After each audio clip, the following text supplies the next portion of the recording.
شهري كلم شهري علم شهري سلم شه، لما وصلنا لأجمل شه. شهري كلم شهري علم شهري سلم شه، لما وصلنا.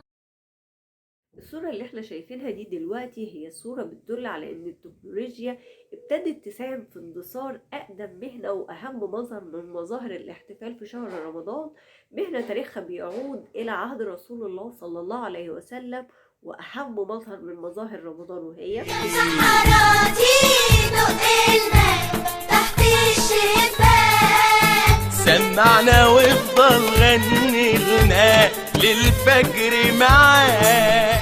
الراتي او المسحر او زي ما بيتقال عنه في بلاد المغرب النفار، هو الشخص اللي بياخد على عاتقه ان هو يصحي المسلمين طوال ليالي رمضان. مشهور عادة بإنه بيكون معاه طبلة أو مزمار أو أي أداة بيبتدي يستخدمها علشان يصحي الناس قبل صلاة الفجر عشان يتناولوا وجبة السحور، وبيكون نداءاته عادة بتكون يا إما أناشيد دينية أو ابتهالات أو تهليلات.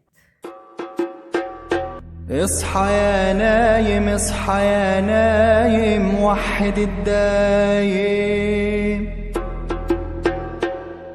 بيعود تاريخ المسحرات إلى عهد رسول الله صلى الله عليه وسلم، حيث إن في عهد رسول الله كان بلال ابن رباح وابن أم مكتوم بياخدوا على عاتقهم إن هم يمشوا في الطرقات بالليل ويبتدوا يصحوا الناس. فكان بيؤذن بلال الأول فتبتدي الناس تصحى عشان تتناول وجبة السحور، وبعد كده ابن أم مكتوم بيؤذن مرة تانية للإمساك عن الأكل. أما تاريخ المسحرات في مصر فبيبدأ مع عمر ابن إسحاق سنة 228 هجريا، لما كان بيمشي على الأقدام من مدينة العسكر في الفسطاط إلى جامع عمرو بن العاص بيدعو للناس للسحور، وكان مرددا يا عباد الله تصحروا فإن في السحور بركة.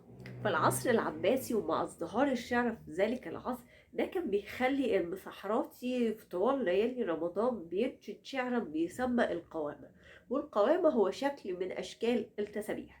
من أكتر من 1000 سنة وتقريبا في العهد الفاطمي هنلاقي ازدهار شديد لمهنة المسحراتي، وده بيرجع لأن الحاكم بأمر الله أصدر قرار بأن كل الناس تنام بعد صلاة التراويح، فكانت الجنود بتمر على الناس وقت السحور وتبتدي تدق على الأبواب مستخدمة عصا وتقول لهم أو تردد يا أهل الله قوموا تصح. أما بقى بالنسبة للعصر المملوكي فكانت مهنة المسحراتي على وشك إنها تندثر من بلاد مصر المحروسة، إلى أن جاء الظاهر بيبرس اللي عمل على إحيائها كتراث إسلامي، وعشان يقدر يحقق ده كان بيستعين بصغار علماء الدين على ان تكون مهمتهم طوال شهر رمضان ان هم يمشوا في الشوارع والطرقات ويدقوا الابواب عشان يصحوا الناس يتصحوا. بعد اكتر من نصف قرن وتحديدا في عهد الناصر ابن محمد ابن قلاوون بتبتدي تظهر اول طائفة او اول نقابة للمسحراتية اللي بيأسسها ابو بكر محمد ابن عبد الغني او ما يسمى بابن نقطة، وده كان مجيدا جدا لشعر القوامة. ابن نقطة هو بيعتبر أول واحد بيستخدم البازة أو الطبلة الصغيرة وبيبتدي يدق عليها دقات منتظمة علشان يقدر يصحي الناس. تطور الزمن ابتدت النداءات اللي بيستخدمها المسحراتي يحصل فيها تغيير. بعد ما كان بيستخدم فن القوامة ابتدى ان هو يتغنى بالأشعار الشعبية أو القصص والملاحم او ان هو يقول زجل، او بعضهم كان بيقول اقواتي وبسحر على نغم سندس اخضر نور النبات اللي مزهر رمضان كريم. في العصر الحديث ومع بداية القرن العشرين وظهور التلفزيون والإذاعة فابتدت تتنقل مهنة المسحراتي إلى التلفزيون، وبيتم تجسيدها عن طريق بعض الشخصيات الفنية المعروفة، يمكن أشهرها هو سيد مكاوي. اصحى يا نايم اصحى يا نايم اصحى حد الدايم،